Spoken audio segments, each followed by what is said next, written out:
Another quick review from Ultimate DIY. Today, we're going to take a look at the Milwaukee Fuel Red Lithium drill system. This is the drill. This is the handle that comes with it. And all you do is twist it and you can remove the handle or place it on. And the reason you have a handle with this drill is a hammer drill and a drill. So if you look at your clutch, which is what this dial is in the very front, you can turn that to different speeds to clutch.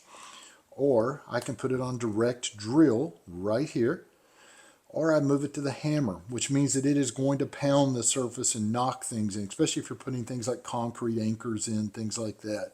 Works very well. The clutches themselves, if you're drilling something and you don't want it to go too deep, say you're going to put it on 2,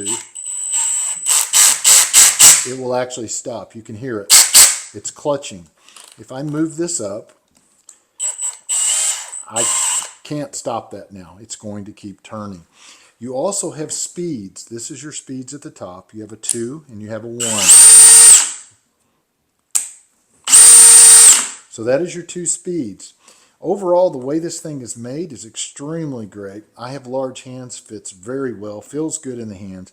The batteries are very nice batteries. It balances very well. How you remove a Milwaukee battery is the 2 buttons on the side. Push them down, take it off. Put it on the same way. Push the buttons in, slide it back on. It does have a light right here, which I really like. I think that works great. And it has the same clips that everybody's starting to use now. And these will clip either onto the top of the ladder, your belt, your tool belt. Makes it easy to carry around if you're not using something like a holster. And this clip will also move to the other side. Overall, a great tool, and this is a hammer drill.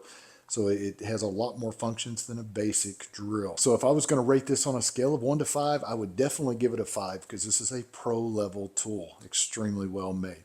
Do yourself a favor and get yourself a Milwaukee Fuel hammer drill.